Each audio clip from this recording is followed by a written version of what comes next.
প্রণিপাত গুরুদেব। পুত্র, তোমার স্কন্ধে অতি বড় ভার আছে, কারণ তুমি জ্যেষ্ঠ।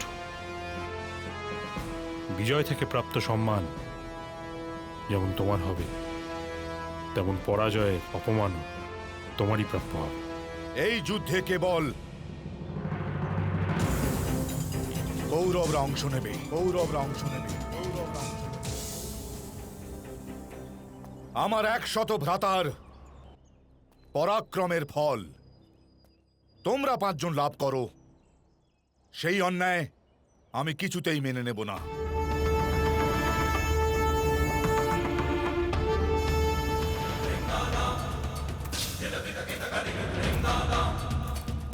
আর যদি আমরা মেনে না নিই তবে তবে যুদ্ধে তুমি দ্রুপদের সৈন্যদের দিকে লক্ষ্য রাখবে, না আমার ভ্রাতাদের অস্ত্রের দিকে?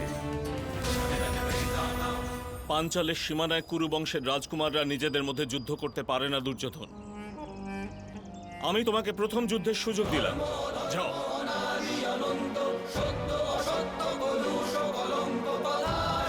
বিজয়ী হও।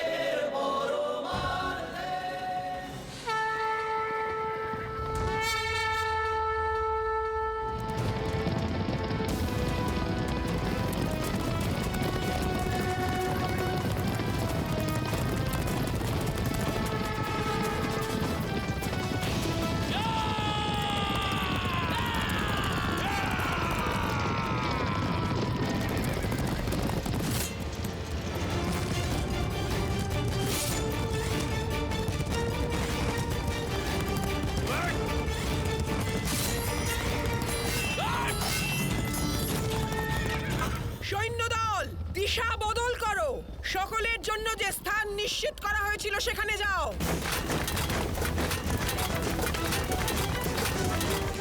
এরা কি করতে চাইছে জ্যেষ্ঠ? অবশ্যই কোনো বুহ রচনা করছে। কিন্তু চিন্তা করো না, সরবুহ যে কোনো অন্য বুহকে ভাঙতে পারে। শীঘ্র গতি বৃদ্ধি করো, নিজের স্থান থেকে অগ্রসর হওয়ার প্রচেষ্টা করো।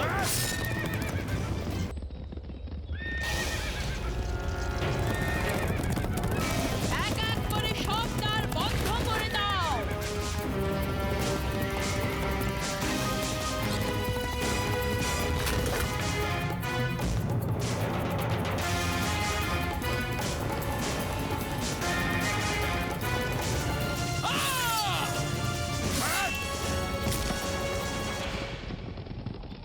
পরিকল্পনা সফল হয়েছে শিখণ্ডিনী।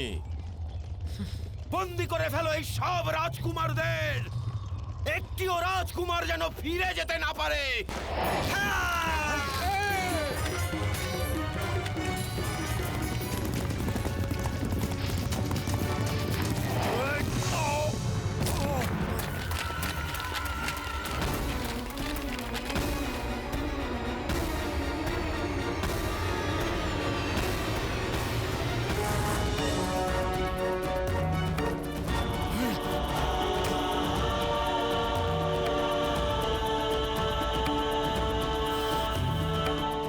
তোমাদের গুরুদেব কি কোনোদিন চক্রবুহ ভাঙার বিদ্যে দেননি তোমাদের?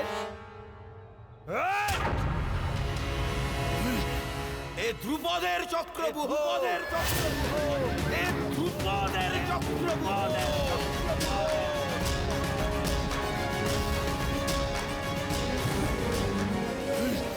একদিকে 105 রাজকুমারের প্রাণ, আর অন্যদিকে বিশ্বের প্রাণ। মহারাজ, এখানে তো কেবল 100 রাজকুমার আছে। এ কি করে সম্ভব? আর 5 জন কোথায়?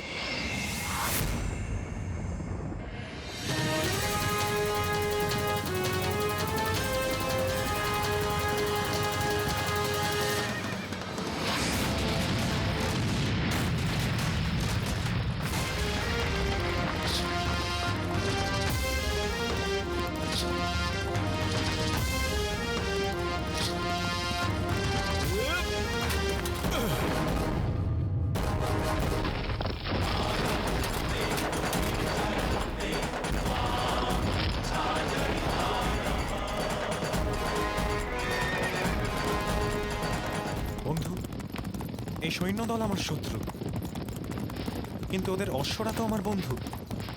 ওরাই বাজিমাত করে দিক।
পরাজয় স্বীকার করে নিন মহারাজ দ্রুপদ। তুমি কি নিশ্চিত কুরুকুমার যে আমি পাঞ্চাল রাজ দ্রুপদ, নাকি আমি পাঞ্চাল রাজ দ্রুপদ, নাকি আমিও হতে পারি?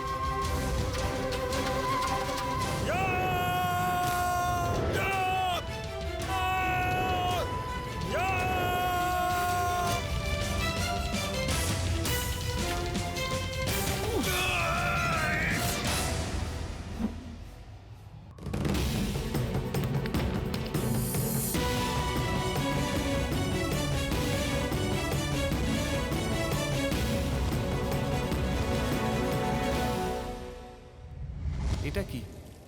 রাধাকৃষ্ণ বলেছেন যদি আপনি এটা আপনার কাছে রাখেন, এটা আপনার কাজে আসবে।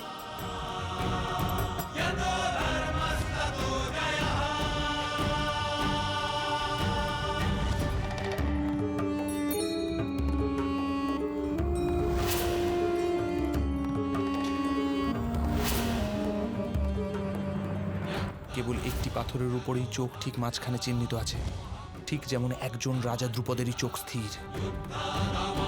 অর্থাৎ এই বাস্তবিক রাজা দ্রুপদ।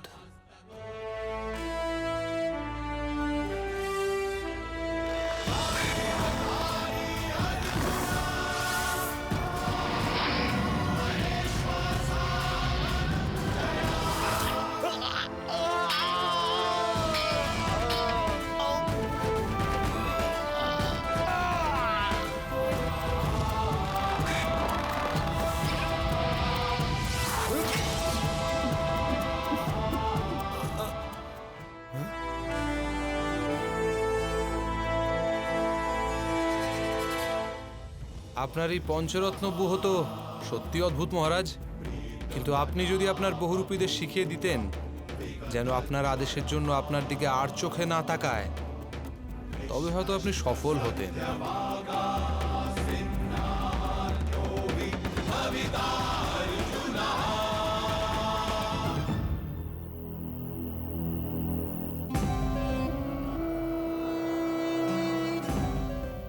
দ্রুপদ,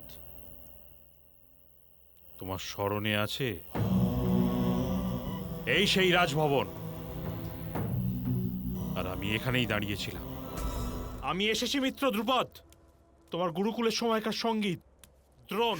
জানি তো যে তুমি আমার সহপাঠী ছিলে, গুরুকুলে, কিন্তু কোনো মৈত্রীর কথা স্মরণ নেই আমার।